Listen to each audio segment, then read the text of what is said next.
Les Sages, c'est avant tout une histoire personnelle. Je m'appelle Nicolas Jeanne et j'entreprends depuis que j'ai 19 ans. Sur ce chemin, j'ai eu la chance de rencontrer des personnes que j'appelle les Sages. Vous savez, ce sont ceux qui, d'un conseil bienveillant, peuvent changer votre journée, votre projet, votre vie. Souvent des personnes avec qui il y a un avant et un après. À mes yeux, ce sont des leaders authentiques, mais surtout des leaders humanistes. Et ça, c'est important pour moi. Ceux qui vont vous faire grandir sans s'en rendre compte. Plus que n'importe quel livre ou cours, des témoignages qui viennent du cœur et de la réalité. Et surtout du cœur. Aujourd'hui, je vous propose de partir à leur rencontre, dans un format inédit et négocier avec eux. Un format où l'on se dira tout, naturellement, et aucune question ou anecdote sera interdite. Ça, vous avez ma parole. Un format axé sur leur activité, bien sûr, mais qui, évidemment, dérivera vers la vie, la société et les émotions. Mon but, c'est clairement de mettre en valeur l'aspect humain de ces personnalités qui me paraissent exceptionnelles et de casser la carapace. Casser la carapace, vous le sentez, c'est pas un mot par hasard. Pourquoi ? Parce que je pense que ça va vous permettre d'apprendre sur les plus grands leaders et leaders qui ont bâti et bâtissent la société. La France est une terre bourrée de talents et de leaders, et nous allons à leur rencontre. Bon voyage avec les Sages.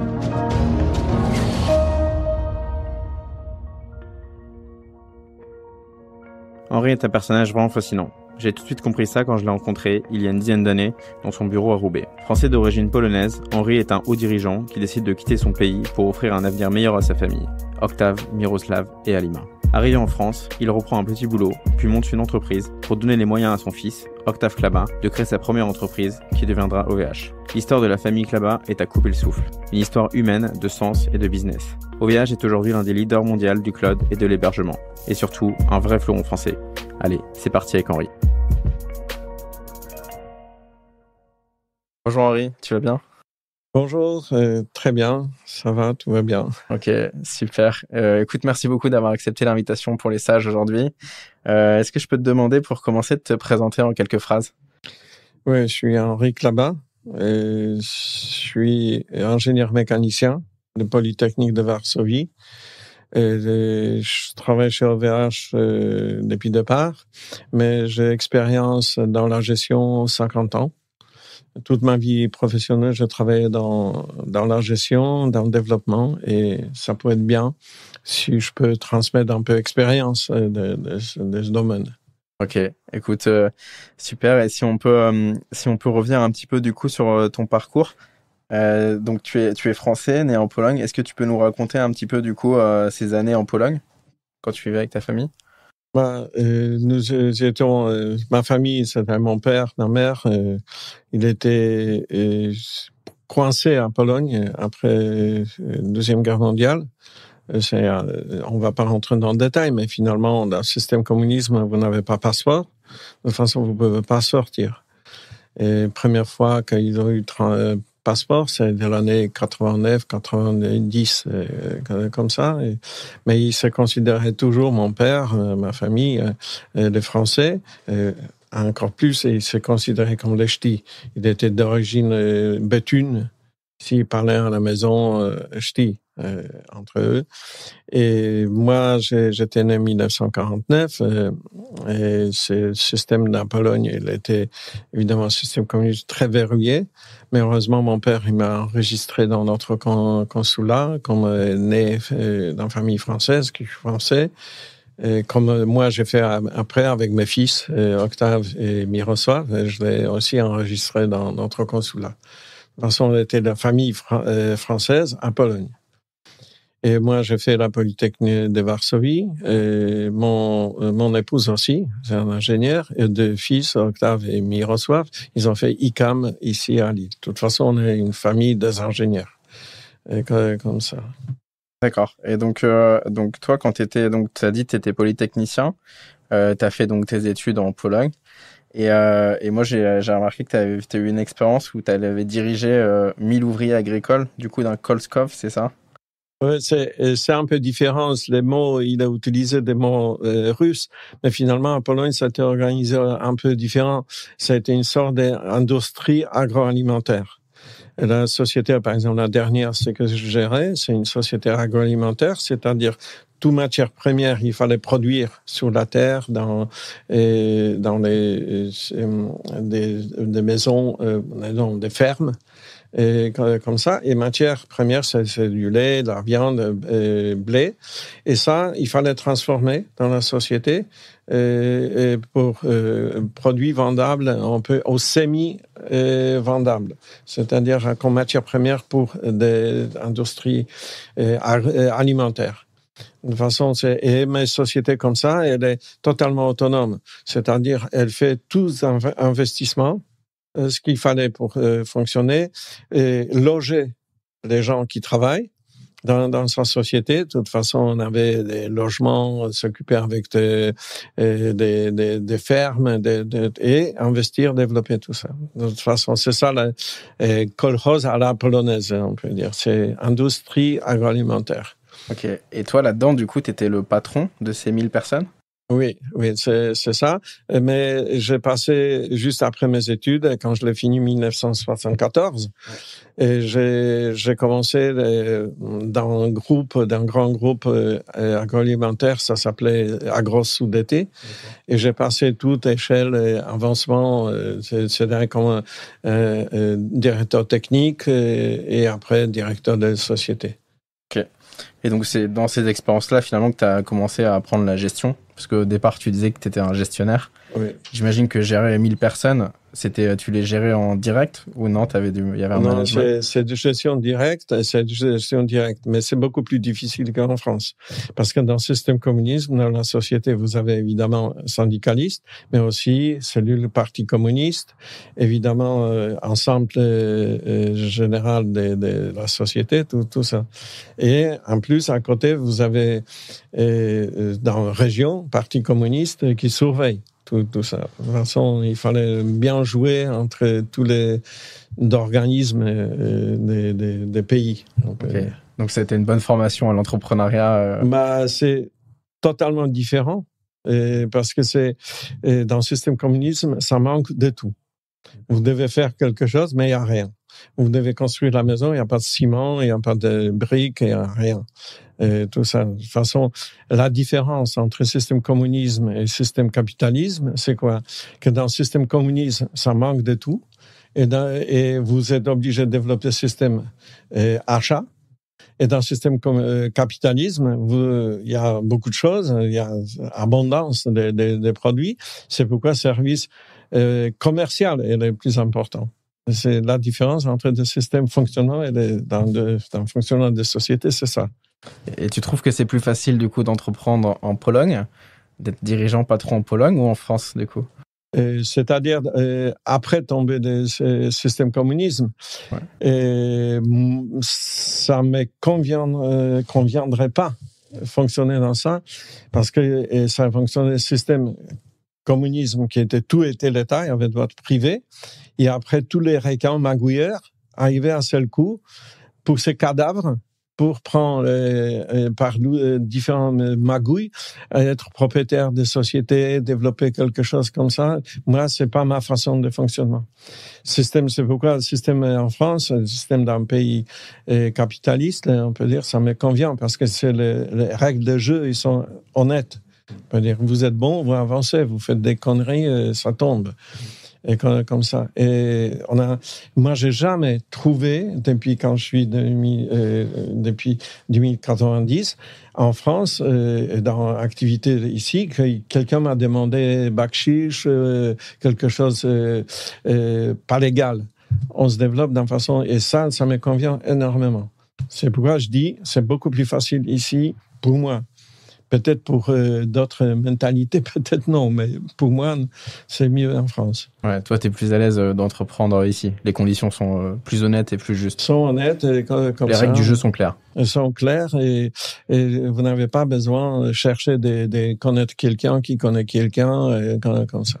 Ça c'est vraiment bien. Et est-ce qu'en même temps, ça a été aussi une expérience formatrice? C'était une expérience douloureuse d'entreprendre là-bas? Oui, certainement. Parce que ça vous, quand vous rentrez dans le système capitaliste, vous êtes sorti du système communiste, que ça manque de tout. Par exemple, un fil de fer dans le système communiste, c'est quelque chose.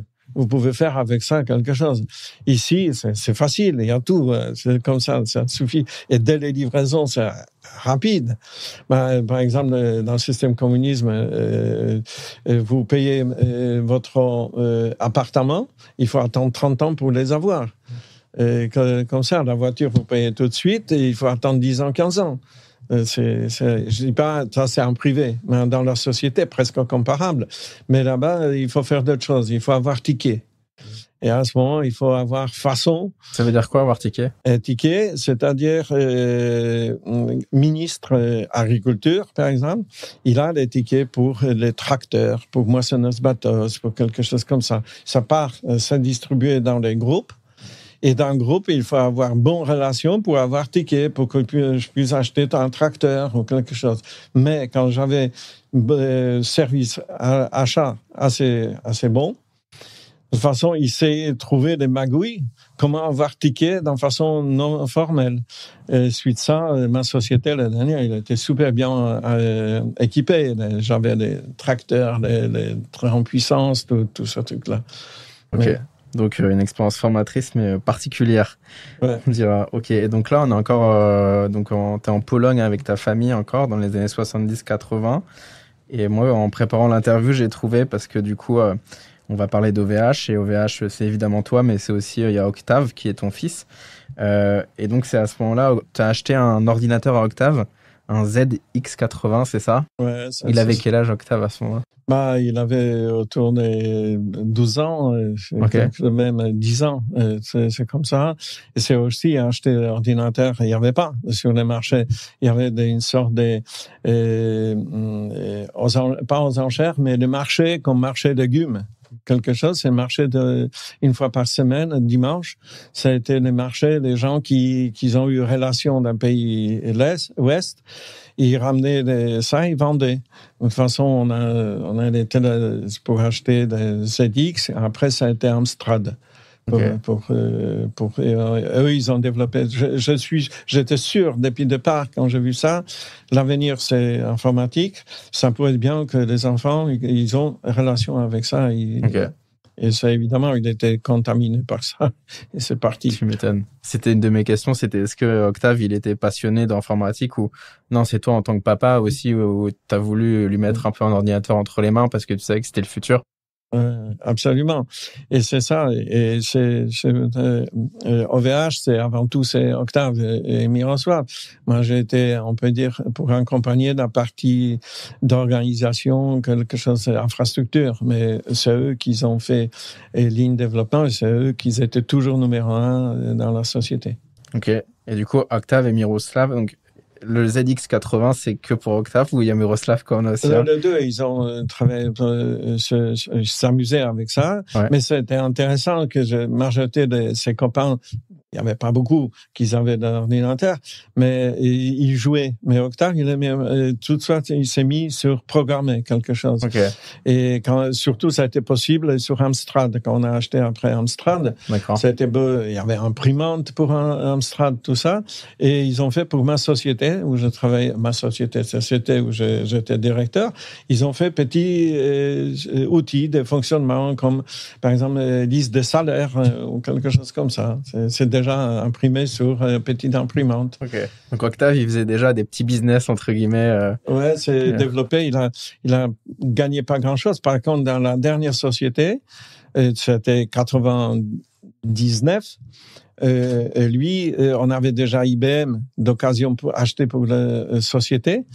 Et de temps en temps, ça a été coincé. Les services comptabilité l'ont appelé pour dépanner, comme ça. Et là, ça a été possible de faire beaucoup de choses parce que c'était déjà Excel. Il y avait des programmes qu'il a pu charger et développer comme ça. Et évidemment, les gens serviables et dénoncer que j'ai acheté ordinateur pour la société pour que mon fils s'amuse. Évidemment, KGB m'a convoqué et je dois m'expliquer pourquoi j'ai ça. Et je dis, regardez, il y a comptabilité, simple, plus rapide, comme ça. Mais votre fils, il joue là-bas. Non, il joue pas, il vient pour dépanner, comme ça. Et c'était comme ça. Ok, écoute, c'est super intéressant ces histoires. Et du coup, en 89, il y a il y a la chute du mur de Berlin. Oui. Et c'est là que toi et ta famille, vous retournez, Oui. ou vous allez en France. Oui, on est arrivé avril 90. D'accord. Ici, c'est comme ça. Et c'est mon cousin parce que toute ma famille est là en France. C'est mes cousins, c'est ce que tu disais, ouais. mes tantes, oncles sont là.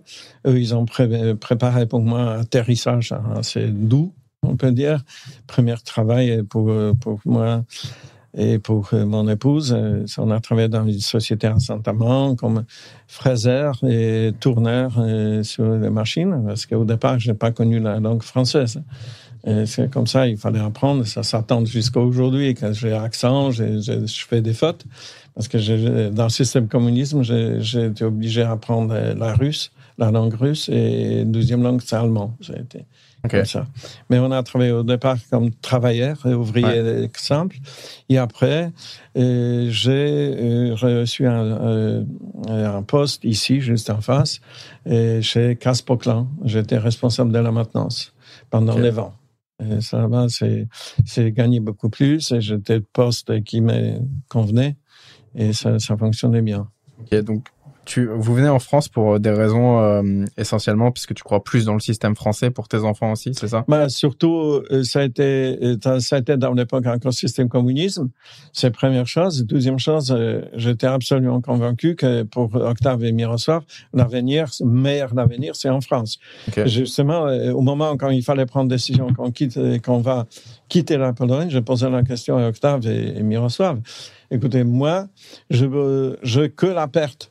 Parce que je suis directeur, j'ai mon poste, tout cela. De toute façon, quand j'arrive là, ma langue, évidemment, il est nul, 0. Mais pour vous, c'est l'avenir. Est-ce que vous voulez aller? Les deux, ils ont dit oui. Absolument. Et comme ça, on a pris une décision. On a gardé nos passeports français bien cachés en dessous des valises. Et comme ça, et quand on a passé la frontière Allemagne de l'Est, Allemagne ouest, qui existait encore à l'époque, et on a pu sortir nos passeports français et on a été libérés. Ok. Et ouais, parce que c'est ce que tu disais. En fait, toi, tu as accepté de retourner en bas de l'échelle.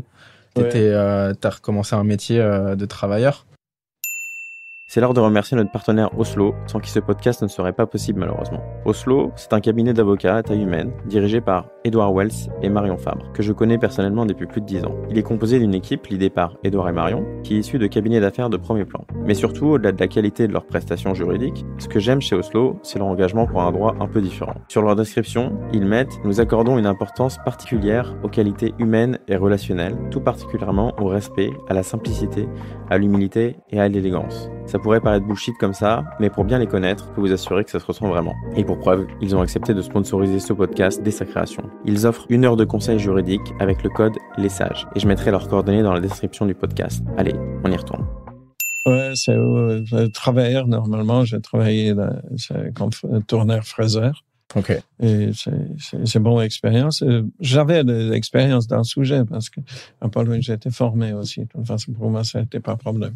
Ok. Et donc, tu arrives en France. Moi, j'ai lu que vous arrivez avec 6 000 francs. Donc, c'est avec un peu d'économie, mais pas beaucoup. L'économie, c'est pas vraiment tout ce qu'on a eu, on a vendu à Pologne. Et ça a donné 6 000 francs dans l'époque. Et ça, c'était notre capital pour démarrer. Et toi, tu travailles comme travailleur. Ta femme, du coup, elle travaille aussi ou Oui, aussi. C'est une fraiseuse, elle a travaillé. Ok. Et donc, vous arrivez à payer des études à Octave et Miroslav, qui font leurs études du côté de Lille, c'est ça? Oui, c'est à ICAM, à Lille. Ok. Mais quand ils ont commencé ces écoles, moi, j'étais déjà ici chez Casse Poquelin, j'ai gagné très bien. De toute façon, ça permet de financer, évidemment, des études. Ok. Écoute, super. Donc, il y a Miroslav et il y a Octave qui font leurs études. Et Octave, du coup, j'ai lu que quand il avait 25 ans, donc il finit, tu m'as dit c'est l'ICAM qu'il a, non? Oui, ICAM ici à Lille, mais pendant ses études, il a déjà tout le temps, ici quand on est arrivé en France, on a acheté tout de suite, la famille donnait au départ un ordinateur, après on a acheté tout le temps, on avait des ordinateurs à la maison, et entre-temps, quand on est 92-13, on a créé une société pour ma femme, Et parce qu'au départ, on a travaillé comme travailleur un an, à peu près 91, quelque chose comme ça. Et après, moi, je travaillais ici. Et elle, on a créé une société qui s'appelait Marilis. Et là, on avait ordinateur. Et Octave, il se défoulait dedans. Il créait des programmes, et comptabilité, tout fonctionnait comme ça. Okay. Et pendant ses études, les dernières 2 années, il a créé une société, une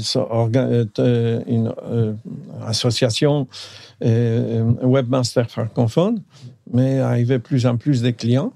Donc ça, il a hébergé sur son serveur, après sur le 12e serveur, et à la fin, il faut développer activité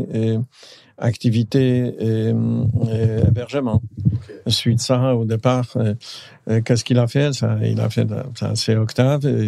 C'est le principe de notre famille aussi. Allez, on prend des risques. Et Société et Marilis, il a acheté 2 ordinateurs plus puissants. Il a pris ça avec lui. Il est parti aux États-Unis pour installer chez quelqu'un qui a eu data center. Okay. Et quand il est arrivé là-bas, lui, il avait un garage, mais pourquoi ça fonctionnait comme data center? Parce qu'il y avait T1, une ligne fibre optique qu'il a pu prendre les serveurs, mettre là-bas. Et premièrement, nos serveurs, il était hébergé aux États-Unis chez quelqu'un au garage. Donc, pour être sûr de bien comprendre, donc Octave, il faisait des études. Il y a Marilis qui est créée, qui est une société informatique. Non, elle n'est pas informatique, non, elle était dans le domaine de décoration, objets qui sont cadeaux et en même temps des décorations pour la maison. Ce sont objets liés avec parfum pour la maison, c'est-à-dire la céramique ou verre, les choses bien emballées qu'on achète pour fête des mères ou pour Noël qu'un cadeau. Et cette société se développait pendant 9 ans. On a développé ça jusqu'au 90, on peut dire, 2000 même. Ça fonctionne. 2002, on a arrêté cette société-là. On avait 20 ouvriers et on a fait 3000 magasins qui travaillaient avec cette société. C'était à Roubaix. Okay. Pourquoi à Roubaix? Parce que la Roubaix, ça n'était pas cher. Louer quelque chose comme ça. Et cette société s'est bien développée jusqu'au quand la Chine est rentrée sur les marchés français. On a été bien copiés, concurrencés, les boutiques, magasins qui travaillent avec nous. Et ils ont dit, non, écoutez, chez vous, c'est plus cher qu'au magasin incroyable, par exemple. Mais heureusement, à ce moment-là, société, on a créé déjà OVH. Première, Octave, il a créé.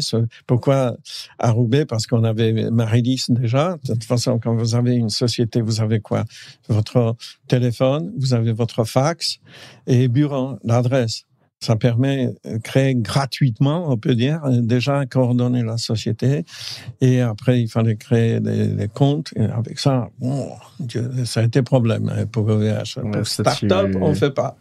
Ça, on va y revenir. Et du coup, donc, Octave, donc vous créez OVH, enfin, il se rend compte que l'hébergement et que les noms de domaine, c'est un business. C'est le début d'OVH. C'est-à-dire, il y avait des besoins. Des besoins, ouais. Et ça s'est autofinancé. Okay. On n'a jamais réfléchi dans le sens l'argent, faire l'argent. C'est plutôt tout le temps réfléchir au client. Ouais. Client, il y a des besoins. Allez, on est en face. Qu'est-ce qu'il faut faire pour que le client soit satisfait? Il y a des besoins. Et comme ça, la société se développait tout le temps. Okay. De toute façon, je ne crois pas à la création des sociétés dans le sens ouais, j'ai une idée, ça va marcher. Avant, j'ai les clients, ça va marcher, oui. On part du marché. Ouais. Ok. C'est ça. Et pour revenir, juste parce que ça m'intéressait, donc, vous créez OVH, mais avant, tu m'as dit qu'Octave, il est parti aux États-Unis. Oui. C'est-à-dire ça, c'était avant la création d'OVH? C'est-à-dire, ça a été déjà pour sa association avant tout. Il a déposé là. Et en même temps, on a dit, OK, ça se développe tellement. C'est lui qui l'a poussé ça. Ben, j'étais pas tout de suite très ouvert pour création de la société, mais lui, il a poussé et finalement, on a mis, ça a été 10 000 francs dans l'époque pour créer, et on a créé une société dans ce emplacement Marilis. Okay. Ces emplacements, il existe jusqu'à aujourd'hui, là, un data center maintenant là-bas. Ok. comme ça. Donc c'était à Roubaix ou à Croix, c'est ça? C'est à Roubaix.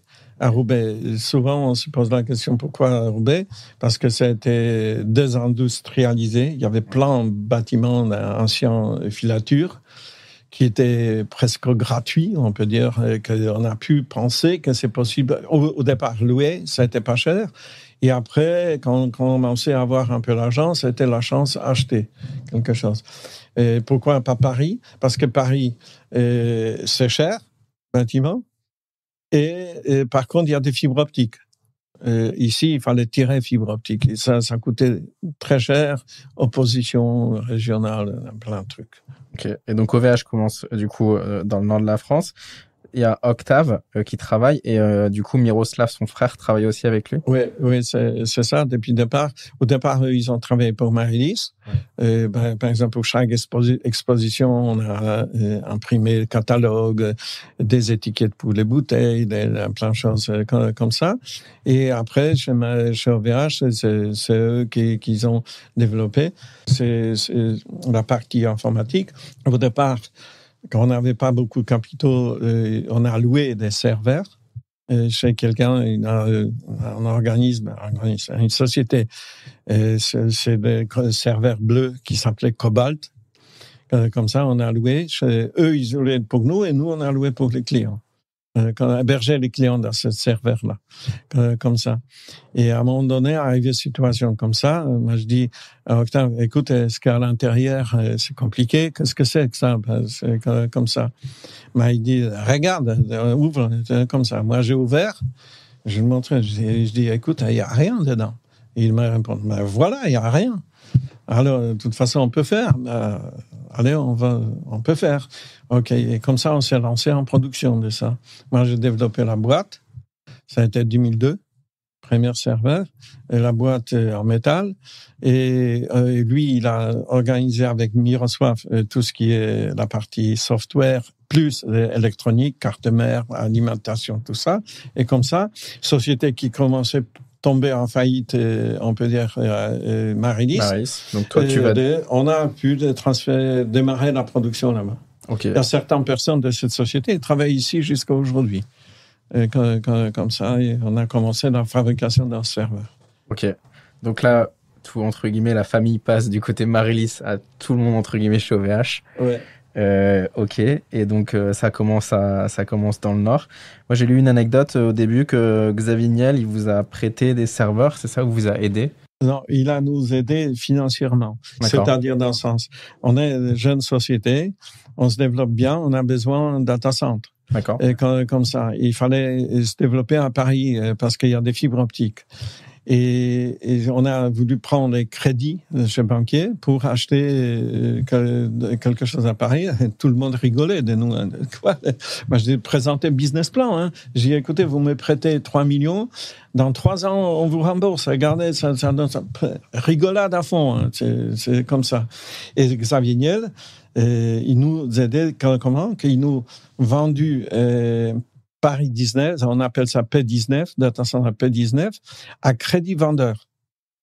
C'est-à-dire, il a pris risque que nous, on va tomber à faillite ou quelque chose comme ça, et à ce moment, comme ça, mais si on va se développer, ça a été ce contrat bien préparé. Si au bout de 3 ans, par exemple, on peut rembourser totalité, on rembourse, comme ça. Et ça se développait tellement bien qu'au bout de 3 ans, on a remboursé la totalité, c'est de rembourser. On a payé totalité. Paris 19, on appelle ça. C'est à Riquier, quelque chose comme ça. Et là, on a développé notre data center qui est arrivé jusqu'à 10 000 serveurs.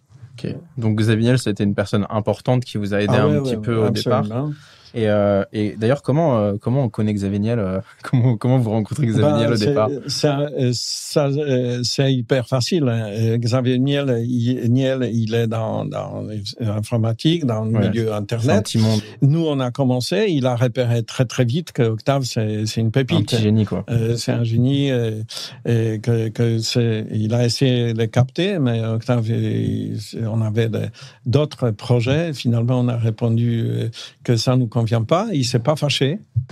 C'est un vrai entrepreneur, c'est quelqu'un à bonne valeur, il sait comment travailler. C'est pourquoi jusqu'à aujourd'hui, on remercie à lui qui nous a aidés.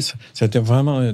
Et après, quand on a commencé à fonctionner comme ça, les banquiers commençaient un peu à s'ouvrir. D'accord. Et donc, la société commence à fonctionner. On est dans les années 2000, à peu près. Et donc là, en fait, vous êtes une PME, une TPE, et t'as pas besoin des banques. Tu dis, vous êtes combien de personnes? On était au départ centaines, et après ça se développait progressivement. Au départ, par exemple, Data Center, il fonctionnait sans personnel. De toute façon, Octave, il a développé le système de gestion à distance. D'ici, là, j'ai un Data Center à distance, mais s'il arrivait quelque chose qui demandait intervention, ou lui ou moi se déplacer là-bas pour, par exemple, pour installer des serveurs. C'est moi avec Octave, avec Miro, on est parti là-bas pour installer tout ce truc-là. Mais ça arrivait, par exemple, situation, on découvre, on est au début hébergement des data centers. Il y a beaucoup de choses qu'on ne connaît pas. Par exemple, là, on découvre qu'il y a courant fuite, c'est-à-dire quand vous prenez plus en plus ces serveurs, arrive une situation que ça disjoncte. Au départ, on ne savait pas pourquoi. Mais Octave m'a téléphoné. Écoute, va à Paris réarmer le disjoncteur. Je suis parti là-bas pour un disjoncter. Je reviens. Je suis à Charles de Gaulle. Il dit, ouais, ça a disjoncté deuxième fois. Retourne. C'est 3h du matin, hein. Comme ça. Ouais. Mais comme ça, on a démarré parce qu'au départ, ça n'était pas possible de payer les gens autant. On n'a pas gagné autant. De toute façon, par exemple, Octave, il n'était pas payé pendant plusieurs années. Hein. Et moi non plus. C'est comme ça. Moi, j'ai travaillé chez Caspoquelin. De toute façon, avec mon salaire, on arrivait à vivre. Et après, ça a commencé à ramener l'argent. Et l'argent, avant tout, pour investissement. D'abord, tu as recruté des personnes que tu as payées. Et après, vous êtes payé. Ouais. Cabinet comptable qui nous servit. Ma femme, elle a travaillé pour partie financière. Il dit, je vois première fois qu'un ouvrier gagne plus que patron. Comme ça. Mais c'est comme ça. Faut jamais être gourmand au départ. Bien sûr. Jamais, on peut dire. Il faut être gourmand. Avant tout, sa société. De toute façon, on sait quand on est entrepreneur, généralement on dit tu as 3 ou 5 ans où tu gagnes pas d'argent et tu fais que travailler. Ouais, c'est dans l'époque quand on a fait exposition à Paris à Maison et Objets, à Marie-Lys, et une société belge qui était notre voisin sur le stand. La dame lui dit, vous démarrez? On démarre. Vous allez pleurer 5 ans. Si au bout de 5 ans, vous ne tombez pas, ça va marcher. Comme ça. Il faut tenir 5 ans. C'est exactement ça. Ok. Et toi, du coup, dans cette aventure, donc tu étais directeur technique, directeur R&D, c'est ça? Non, moi j'étais responsable au développement infrastructure. Okay. C'est tout ce que je connais, bâtiment, la mécanique, tout ça. Octave et Miroslav, tout ce qui est informatique, c'est-à-dire réseau, électricité, tous ces éléments-là. De toute façon, on est complémentaires. Et comme ça, Octave, il a développé beaucoup de software, énormément avec d'équipes. Tous les systèmes de gestion, sécurité surtout, et comme ça, et plus en plus de personnes avec nous. Et c'est le principal problème. Dans toutes les sociétés, ils ont trouvé les talents qui vont travailler avec vous. Comme ça. Et on a eu la chance de trouver quelques personnes avec qui sont jusqu'à aujourd'hui. Par exemple, chez OVH, qui sont les talents énormes. Et pourquoi ils ont rejoint OVH, tu penses, au départ? Au départ, ils ont été juste après, même en stage. Fin études, ils ont commencé et ça ce qui les attirait, c'est l'ambiance. Ambiance start-up, l'avenir, tout de nouveau ce qu'on fait, c'est l'aventure qui se préparait et ça n'était pas faux. Ça fonctionnait bien. Et aussi, on a fonctionné, moi, c'est mon principe dans la société, dans la gestion de la société, donc tu m'as laissé absolument liberté dans ces parties-là, que les gens qui sont dans la société, ils doivent se sentir en sécurité pour eux et pour l'avenir. Qu'ils peuvent, la société va construire son avenir, et eux, ils peuvent aussi construire en privé son avenir. Ils peuvent compter sur. Il y a une sorte de symbiose. Symbiose, ok. Symbiose. privé, dans ma privée, je dois vivre, je dois avoir ma famille, je dois avoir futur devant moi, et la société où je travaille, je vois l'avenir aussi. Et à ce moment, tout va bien. L'ambiance, c'est hyper important, mais en même temps, il y a une espèce de sécurité et d'avenir que tu promets un peu. Enfin, les gens voient que OVH va aller dans le bon sens, et ça les sécurise. Et ils se projettent dans l'entreprise comme ça. Oui, absolument. Moi, je pense que c'est la vérité pour tout. Bien sûr. Toutes les sociétés, tous les types. Si vous n'arrivez pas à créer cette cohérence, c'est dur de développer. Ok. Et donc la première partie d'OVH, c'est une partie du coup quelques centaines de salariés. C'est de l'autofinancement, donc vous vous rémunérez pas encore, ça j'ai compris. Nous-mêmes, nous très peu, mais surtout les gens. On commence déjà à gagner pas mal d'argent, pas mal dans le sens qu'on peut payer bien les gens, beaucoup mieux, et on peut investir. Surtout parce que aussi vous n'avez pas les banquiers qui vont vous prêter l'argent pour investir. Xavier Niel, il a nous donné crédit vendeur pour data center, mais c'est vide. À l'intérieur, il faut mettre l'électricité, tout ça. De toute façon, il fallait gagner l'argent pour investir tout ça. J'ai l'impression que les banques à l'époque c'était compliqué. Très compliqué. Et je pense qu'aujourd'hui, pour tous les startups, c'est la même chose. C'est manque de confiance. Et c'est pourquoi ça, ce qui fait Xavier Niel ou des autres qui aident pour startup, c'est le seul moyen de sortir de ce système-là.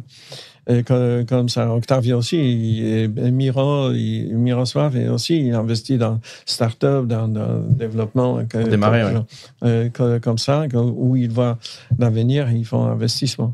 Okay.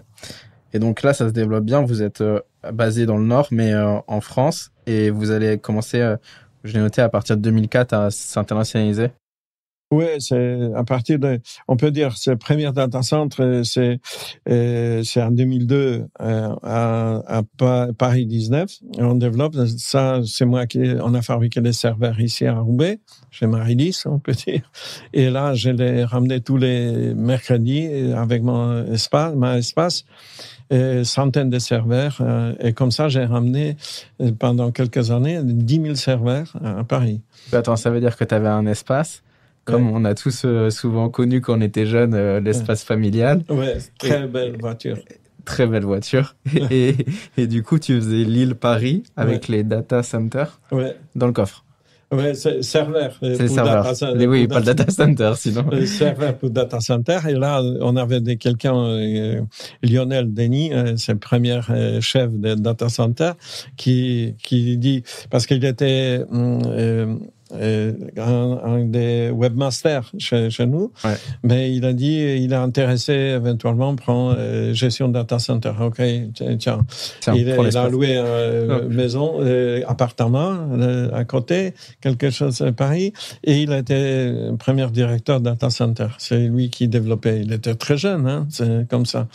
Et moi, ramené des serveurs, lui, il a installé, on a développé, de temps en temps, j'ai dormi sur place parce qu'il y avait beaucoup de choses à développer. Et comme ça, c'est progressivement, on est arrivé à 10 000 serveurs là-bas. Et attends, juste pour revenir sur l'histoire de l'espace, parce qu'elle est quand même marrante, t'es arrivé à mettre combien de serveurs dans l'espace ? Centaines de serveurs, elle était bien chargée. D'accord. Comme ça. Souvent, ça a été comme ça. Encore, j'ai pris, par exemple, quand on a développé les serveurs plus costauds, qu'il fallait avoir certains types de châssis. Je chargeais dans une société chinoise qui était à Paris, qui ramenait pour nous les boîtiers. Moi, je les chargeais, j'ai ramené ici, comme ça. Mais j'étais manutentionnaire dans ces parties-là.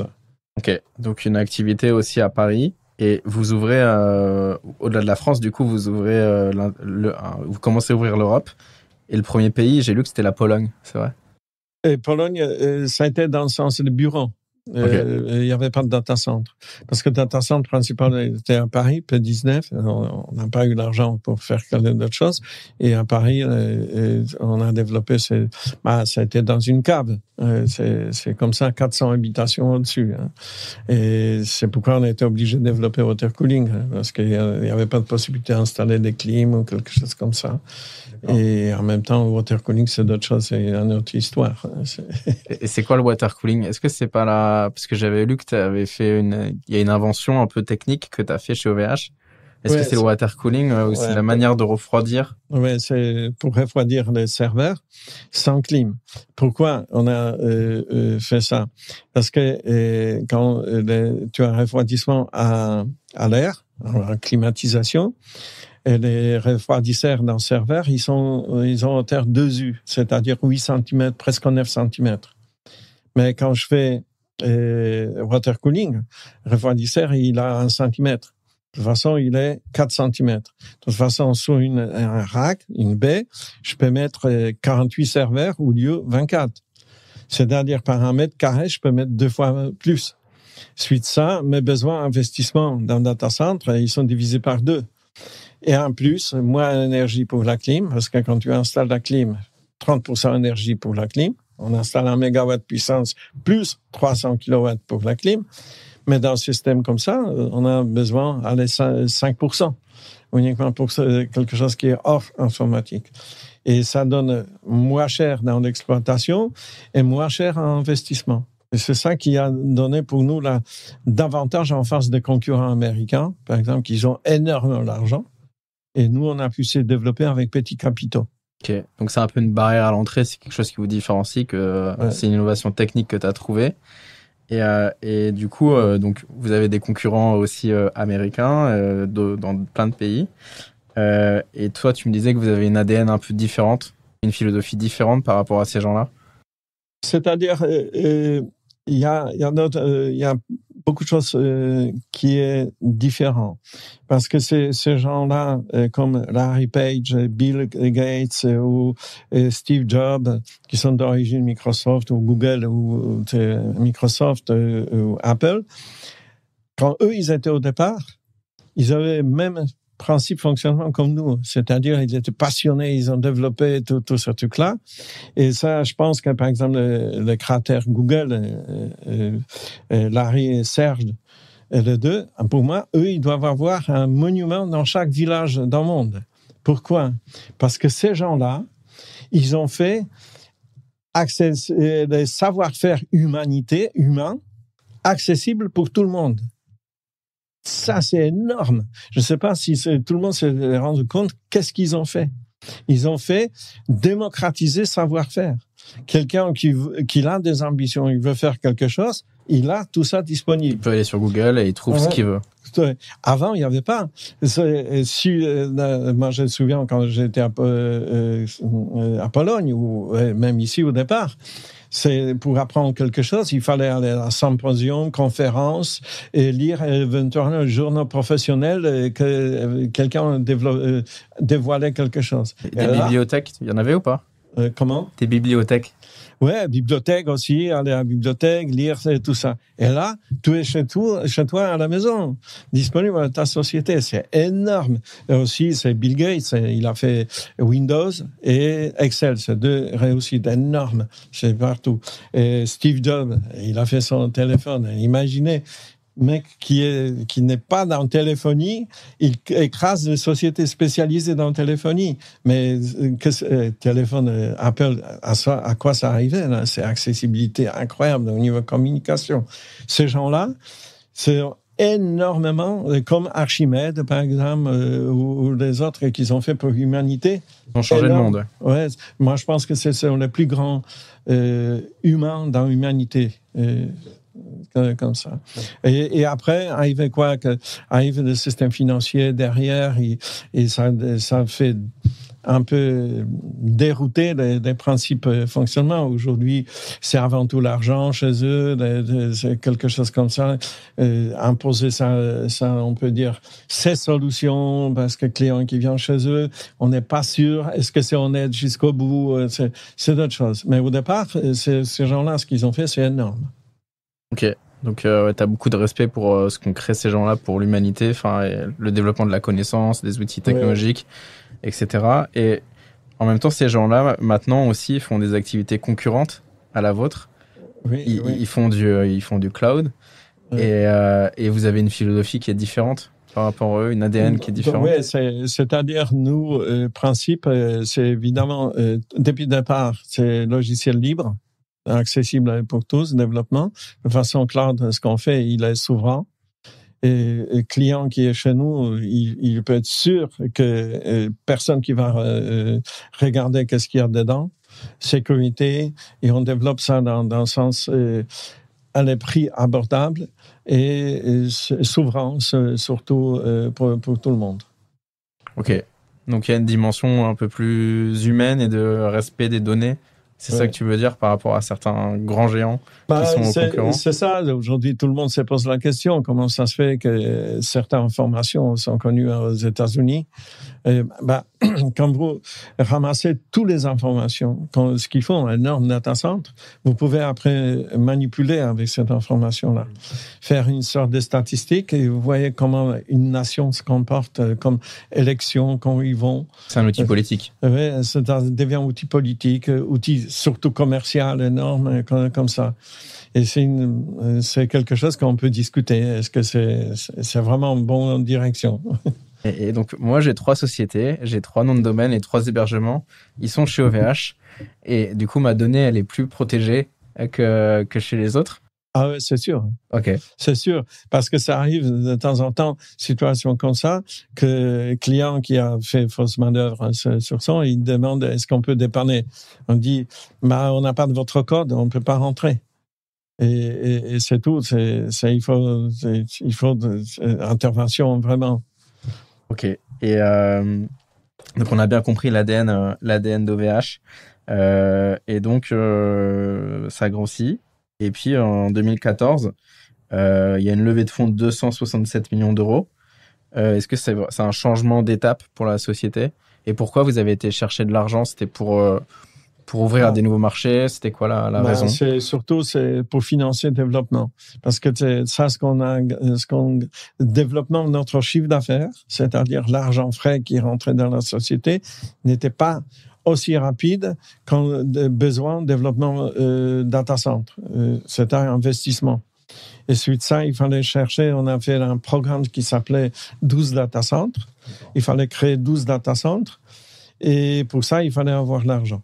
De toute façon, on a cherché des fonds d'investissement qu'ils ont investi dans la société. Et avec ça, pendant 3 ans, on a créé 8 data centers.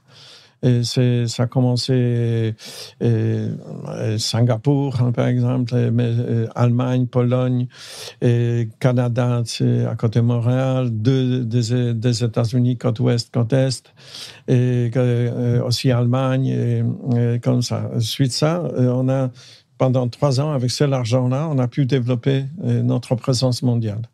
C'était difficile, parce que vous rentrez, par exemple, au Canada, quand on rentre, il n'y avait pas encore culture data center. De toute façon, on crée data center. Moi, je suis parti là-bas pour chercher le bâtiment. Comme ça, j'ai trouvé que Rio Tinto, il a abandonné sa fonderie aluminium.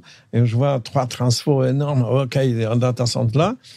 Et je vois ça. Octave, il s'occupe avec tout ce qui est parti et réseau. Et il trouve quoi? Que pas possible d'avoir réseau. Un réseau, il n'y en a pas. Vous pouvez pas avoir. Imaginez stress. Vous avez data center, vous les développez, vous n'avez pas sorti votre fibre. Il a payé très cher au niveau de son argent, sa santé. Et ça se finissait avec cancer, quelque chose comme ça. Il est revenu à Pologne. Mais finalement, on a trouvé la solution, casser des habitudes, et on a acheté enfin notre fibre optique chez eux pour passer 1 an pour passer la frontière Canada des États-Unis.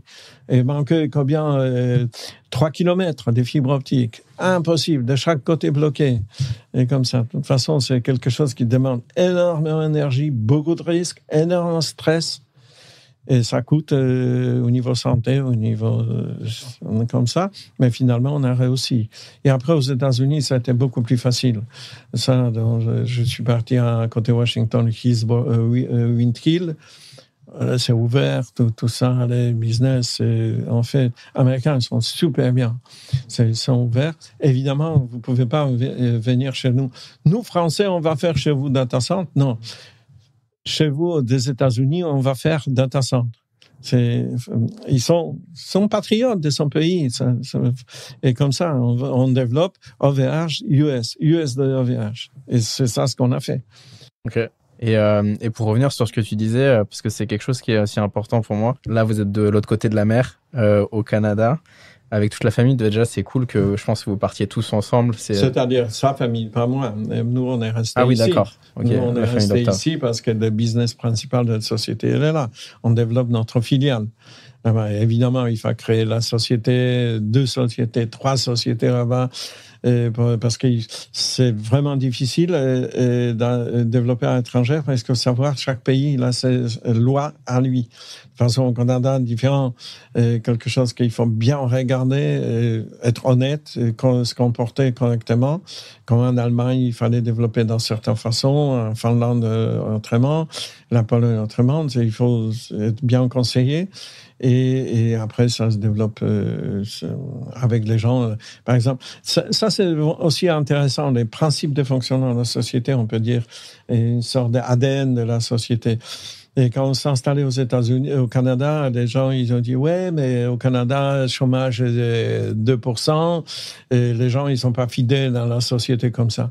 Mais quand vous venez vous créez la société là-bas, et vous dites pour les gens, écoutez, ça fonctionne comme ça, mon principe est comme ça, vous allez gagner autant que moi je peux vous payer, c'est-à-dire pour que vous gagnez bien. Et nous, on développe notre société pour nous et vous pouvez compter sur nous. Moi, je développe pas société, après je vous licencie. C'est tout ensemble. Et ils voient que je suis avec eux dans le froid, moins 17, on est ensemble. Tout ça. J'avais une scène là-bas vraiment incroyable que j'ai eu besoin pour les bureaux de vis, pour visser un tableau. Je suis parti dans un data center où il y avait des ouvriers canadiens qui travaillaient. Et moi, je dis, écoutez, vous pouvez me donner quelques vis comme ça. Et bien, il me regarde et il dit, vous êtes monsieur Clabat? Moi, je dis, oui. Merci de venir ici au Canada développer votre société. Vous voyez, grâce à vous, on a le travail, tout ça, on a l'avenir, tout ça. Vous voyez, ça, ils ont compris ce qu'on fait. Une mentalité entrepreneuriale aussi plus développée. C'est comme ça, il faut être proche des gens. Il faut être proche des gens, il faut être honnête et jamais penser dans le sens que je vais gagner sur ces personnes autant ou quelque chose d'exploité. Payez maximum quand vous pouvez, parce que il y a deux éléments, quelques éléments importants, mais le plus important, pour assurer la sécurité pour les gens, il faut payer vos factures, vos frais. De façon, première chose, fin du mois, il faut payer les factures. Deuxième chose, payer bien les gens. Comme ça, d'une façon raisonnable, pour que ça soit équilibré. Et ça, après, ça fonctionne, il y a investir. Voilà. Ce sont des éléments principaux. La confiance, c'est le premier élément de gestion. La confiance. Les gens, ils doivent avoir confiance à vous à vos gens. Si vous n'avez pas confiance par quelqu'un, vous ne pouvez pas travailler avec lui. Bien sûr. La confiance dans le business, de toute façon, c'est essentiel, et aussi avec les salariés, en effet. Et ok, donc là, OVH devient une société mondiale. Si on peut revenir juste sur quelque chose que tu as dit, qui, moi, m'a marqué. Moi, j'entreprends depuis que j'ai 19 ans, et puis tout s'est bien passé. Et puis à 29 ans, j'ai fait un burn-out, donc j'ai fait énormément de stress, etc. Et tu disais qu'Octave, lui, quand il a été aux États-Unis, sûrement, il y a la super facette où vous levez beaucoup d'argent, tout est extrêmement bien, mais c'était beaucoup de stress aussi, et il a été un peu... tu disais, il a eu un cancer ou... Oui, c'est cancer de colonne vertébre. Okay. Il avait ce stress total. dans le sens que qu'est-ce que je fais, hein? On est arrivé là, on a investi et il n'y a pas de débouché. C'est pas possible. Et c'est souvent, ça arrive dans le développement de la société.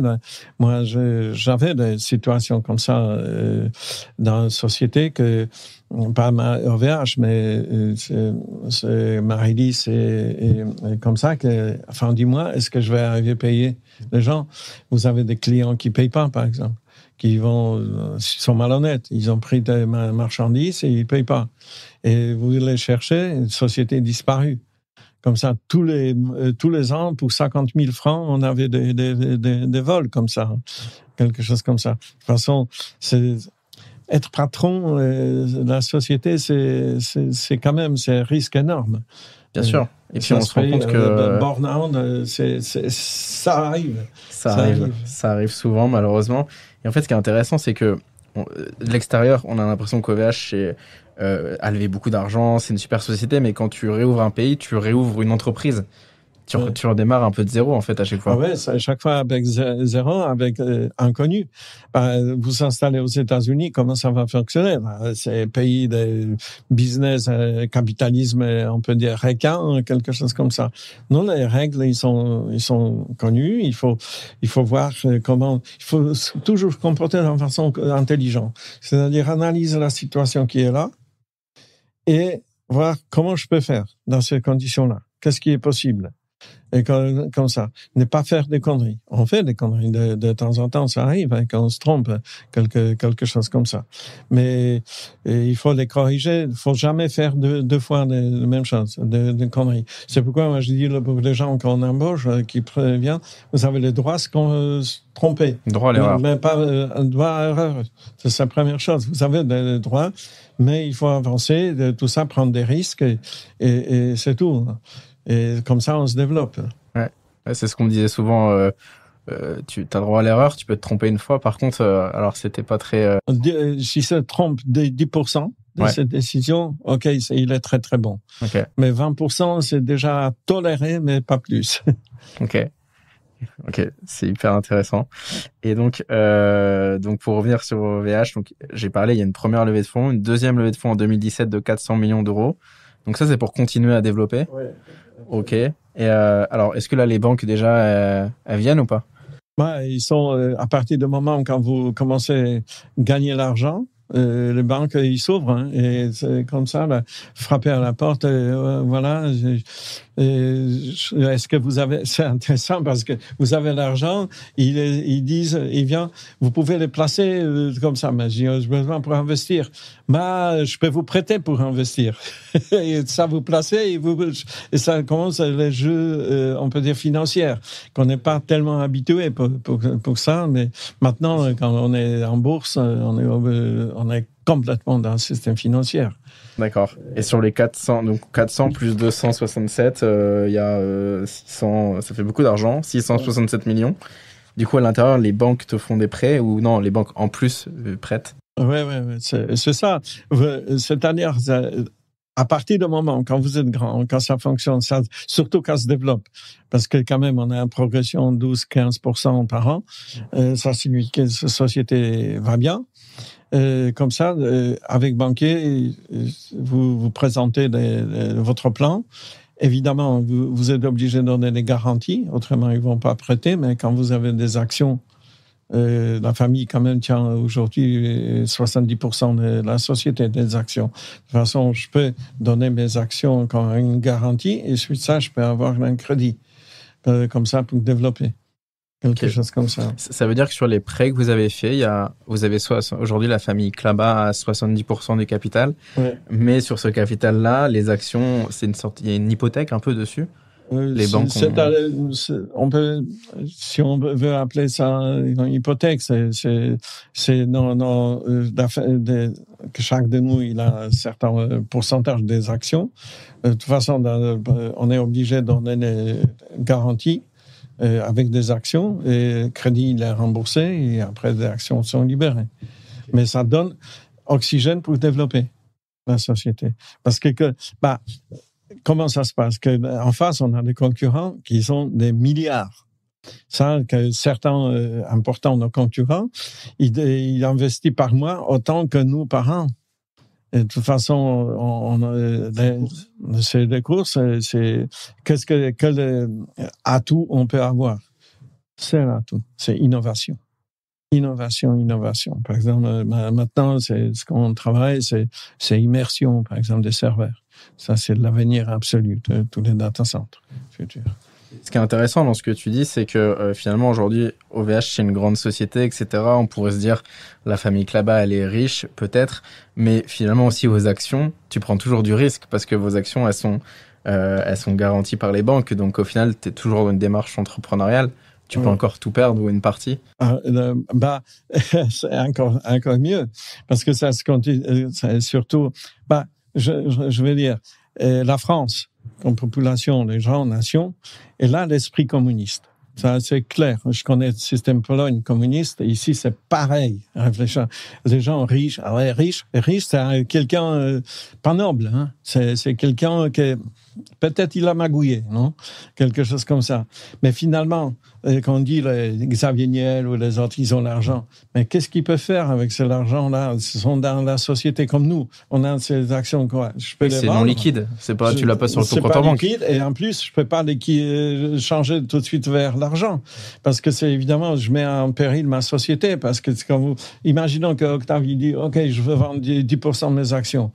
Les cours d'action, on va baisser tout de suite parce que les clients vont me dire ça va mal. Pourquoi Octave il fait ça? Ouais, il se passe comme quoi? Ça. De toute façon, le jeu il est différent.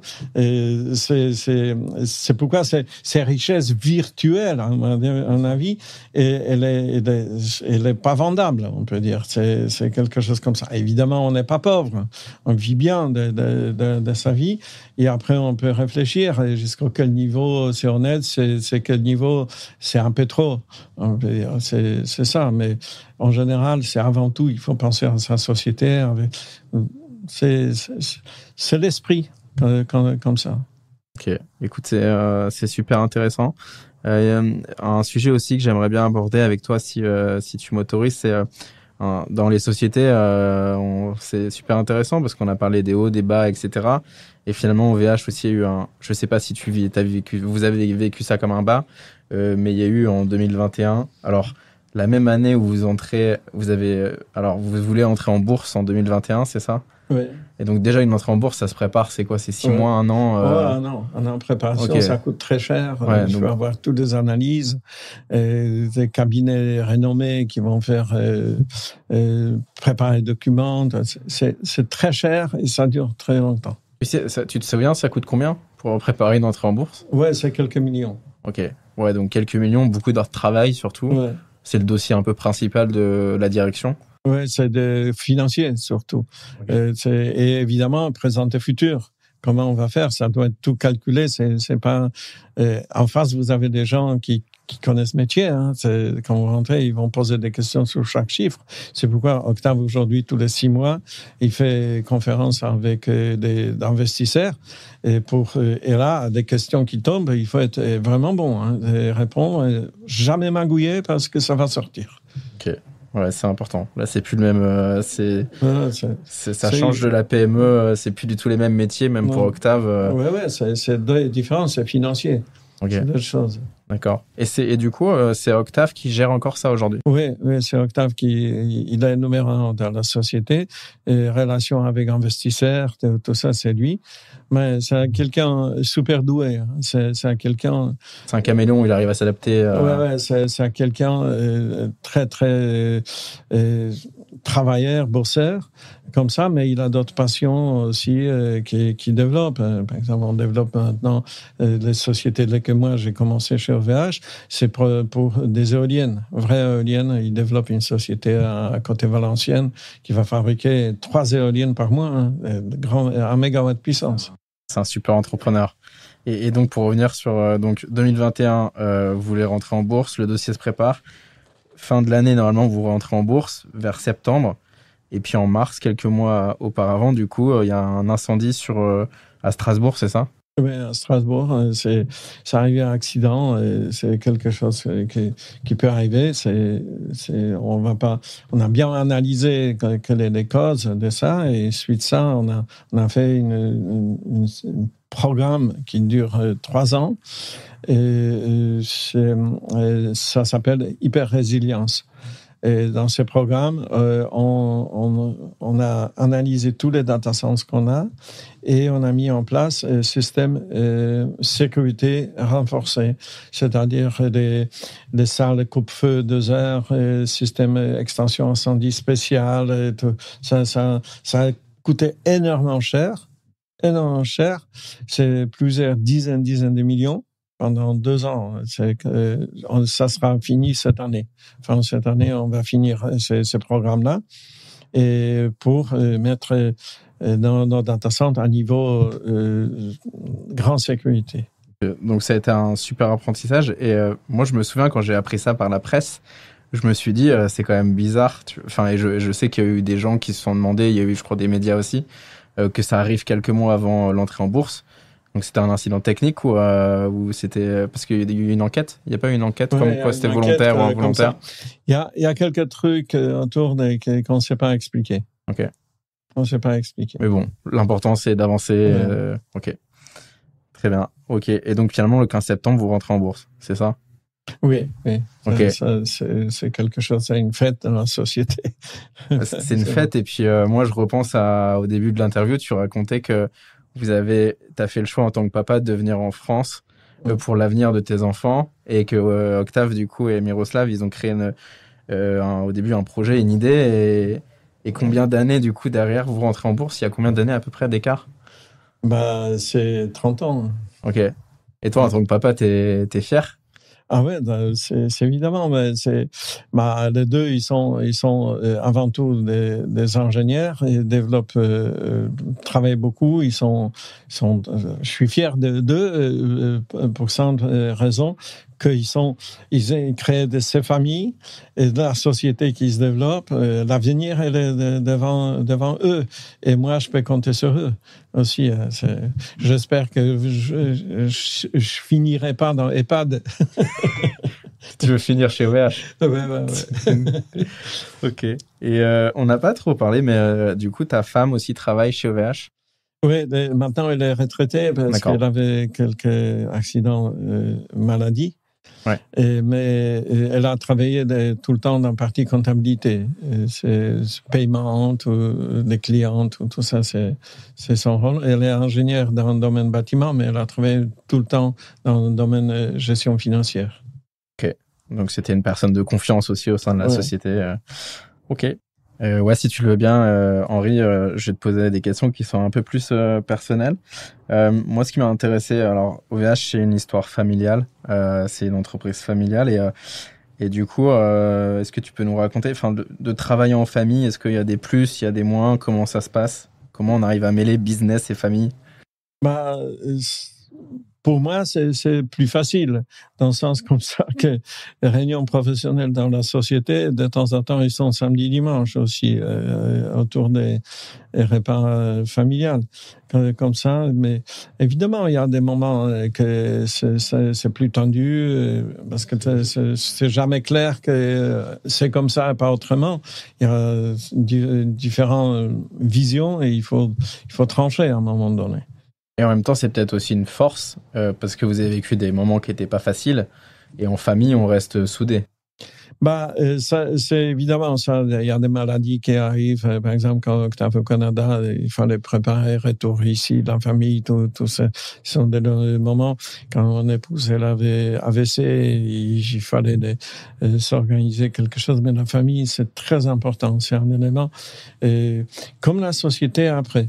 La société, il faut considérer comme aussi une famille. Parce qu'il arrive quelque chose, c'est quelqu'un qui travaille, il doit compter pour la société. Quand il se comporte de façon honnête en face de la société doit être à lui. De façon patron, le mot français, patron, ça me plaît. Il n'y a pas de traduction pour le polonais, par exemple, quelque chose, ça n'existe pas. Ici, c'est patron, c'est dans le sens patron de la société et ces gens qui travaillent ensemble. façon, il faut se sentir responsable de ces gens-là. Quand j'ai créé ces sociétés pour OVH ici, pour faire la partie mécanique, j'ai dit on n'embauche que les gens qui n'ont rien dans le CV.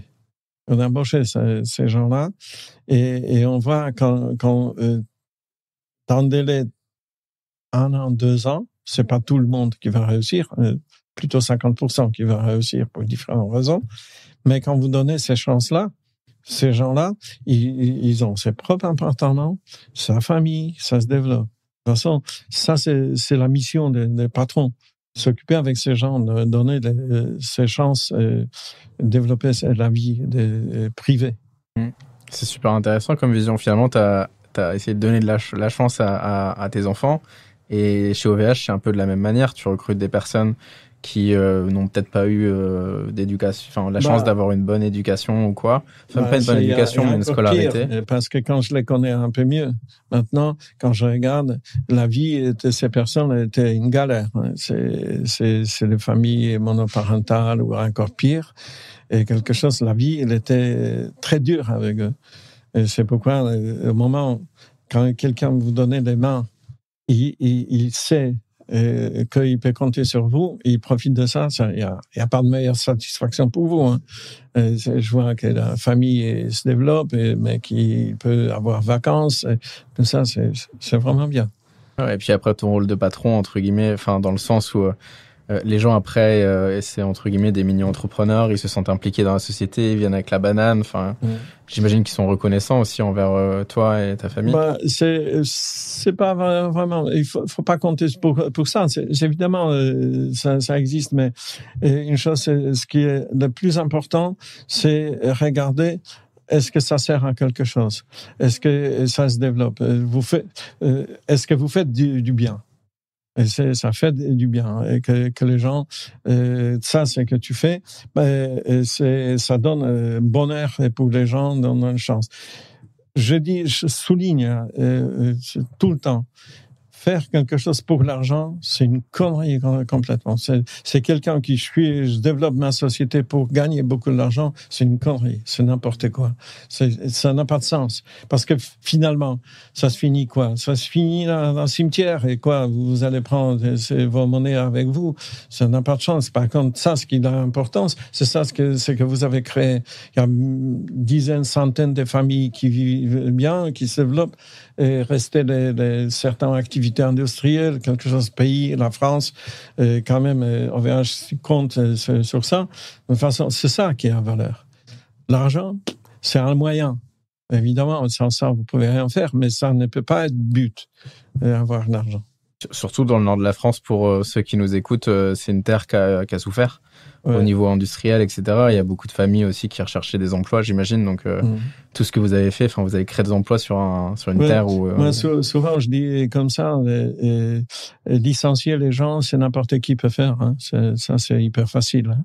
Mais quand vous avez difficulté dans la société, comme ça, allez, cherche la solution pour garder tout ensemble et pour qu'on se sorte de ça pour assurer l'avenir. Et ça, c'est pas n'importe qui peut faire. Il y a comme l'esprit spécial, c'est le patron, c'est pas n'importe qui non plus. C'est, comme tu as dit, c'est beaucoup de stress, beaucoup de choses, mais il faut avoir certains dons dans un sujet, certains, et ça, patron, c'est la mission, tout simplement. Est-ce que vous avez, parce que on vit aussi dans un monde économique qui est en train de changer, est-ce que vous avez quand même réussi, vous avez évité des plans de licenciement, vous avez dû quand même licencier parfois? Ça arrivait par exemple à Maridis, quand les Chinois ils sont arrivés sur les marchés, et vous avez 0 commande. Qu'est-ce que je fais? Comment je peux fonctionner? De toute façon, il n'y a pas de choix. Certaines personnes, quand chez OVH, j'ai pu les sauver, les embaucher, mais je n'avais pas autant de travail. Certains, ils ont dit, OK, je profite d'occasion, je pars. Quelque chose, on s'est séparé dans le système en France et c'est bien sécurisé quand même, sorti de la société. L'état de chômage, tu peux... Ouais, comme ça. Mais je regarde énormément, mais... Parce que la solution, c'était simple dans l'époque. Il fallait prendre des valises, aller en Chine, Chine et chercher des produits moins chers et ramener ça ici. Mais non, c'est pas possible. C'est malhonnête en face de ça d'ici. C'est toute désindustrialisation la France. J'ai dit, ceux qui ont provoqué ça, ils sont malhonnêtes en face nation. Non, il faut pas faire ça. Il faut développer ce pays. Moi, je suis avant tout français, patriote de ce pays. Je suis fier d'être français parce que notre pays, quand même, il est très beau. La richesse, la bouffe, les vins, les cultures. Notre culture européenne, elle est d'origine française. C'est ça, dans beaucoup de parties. C'est pourquoi être français, c'est quelque chose. C'est un des plus beaux pays du monde pour toi, la France? Ah ouais, absolument, absolument. Les Français, regardons dans l'esprit qu'ils ont. Ils sont très accueillants. Hein. Il faut être vraiment essayer de faire ça en Pologne. Hein. C'est ça, ouais. Mais c'est ça. De toute façon, évidemment, dans certains moments, ça déborde. Ils disent non merde, quand même, un peu trop, quelque chose comme ça. Mais surtout, le principal problème, c'est qu'ils ont Français à ce moment, comment garder notre culture. Notre niveau de vie, tout ça, c'est ça. N'est pas pour que ça ne bascule pas vers d'autres choses, parce que c'est très riche, très long. Comme ça, c'est notre roi premier, Charlemagne, tout ça, le développement, tout c'est énorme. C'est super émouvant ce que tu racontes et ouais, moi aussi je suis d'accord, on est dans un super beau pays, on l'oublie souvent. Est-ce que on a beaucoup parlé d'entrepreneuriat, est-ce que tu as 3 conseils à donner à des jeunes entrepreneurs qui nous écoutent, tu vois, qui créent leur entreprise? Si tu as 3 conseils à leur donner, qu'est-ce que tu leur donnerais? Pour créer, évidemment, il faut avoir des idées, quelque chose à savoir faire, mais surtout, il faut regarder comment je peux avoir des clients. C'est la première chose, avoir idée et avoir des clients comme ça et regarder qui peut être votre client. On a développé, Maridis, on a développé comme ça, qu'on n'avait pas de clients. On avait des produits, on a dit, OK, on va essayer faire expo, maison et objets à Paris, comme ça, on ne savait pas comment ça fonctionne. Métier non plus, on n'a pas connu, c'est la céramique, diffuseur de parfums, quelque chose. Développer, il faut bosser. C'est le 12e conseil, travail. Il ne faut pas compter pour l'argent, première, je ne sais pas, 5 ans facilement. Il faut bosser, si tu en gagnes SMIC, c'est déjà bien. Comme déjà, ça, tu peux manger. Oui, manger et s'occuper avec tes équipes. À partir du moment quand tu commences à voir les gens, il faut vivre avec eux, ensemble, être proche des gens. Donc, les clients et le travail, essentiellement. Le travail est proche des gens. Ok, merci beaucoup Henri pour tes conseils. Une question que j'aime bien poser aussi, au-delà, tu vois, de l'économie, d'entrepreneuriat, on vit dans un monde qui est en train de changer, où malheureusement il se passe beaucoup de choses, etc. Il y a des guerres, tout ça. Qu'est-ce que tu penses globalement du monde en ce moment? Je pense que c'est très dangereux en ce moment. Et je pense que c'est le monde des politiciens. Dans tous les pays, tous les grands pays, notre pays, ils sont arrivés par des conneries qu'ils ont fait, dans une situation qu'ils ne savent pas comment sortir. Et aujourd'hui, quand on écoute les médias, tout ça, ça commence par parler vraiment la guerre. Et comme ça. De toute façon, à mon avis, le monde politique, il n'est pas à niveau défis qui se présentent à ce moment. Et ça, c'est vraiment dangereux. Ça veut dire quoi, pas au niveau? Ça veut dire qu'en termes de compétences, où ils sont pas assez opérationnels, tu vois, ils sont pas assez proches du peuple, entre guillemets. Ils savent pas chercher des solutions. Pragmatiques, ouais. Ils sont pas pragmatiques, ils sont un peu trop, ils sont trop éloignés de la vérité, du pragmatisme, bon sens. Ça se parle maintenant plus. Bon sens, c'est le dernier truc à agriculteur.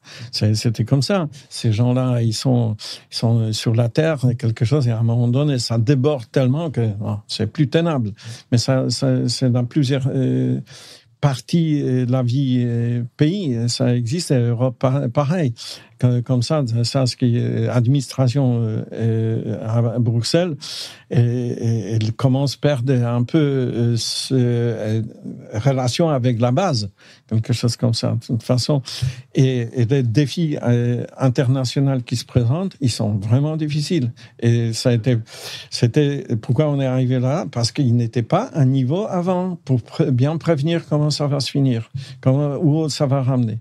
Comment sortir de ces difficultés, je ne sais pas. C'est grand. C'est une équation très complexe. Très complexe. Et il faut avoir très, très grands politiciens, très, très grand niveau, qui arrivent à se débrouiller avec ça. Okay. Et bon, j'ai compris que tu allais finir ta vie chez OVH. Mais est-ce que tu aurais aimé aller en politique en France ? Non, la politique, c'est la bataille à la hache. Hein. C'est quelque chose que moi, je ne sais pas faire. C'est encore plus dur que l'entrepreneuriat ? Ah ouais, c'est absolument. La politique, c'est quelque chose. Il y a un coup de bas souvent, comme ça. Je préfère ne pas faire. Je préfère faire ça, ce que je sais faire. Tu trouves plus de sens. OK.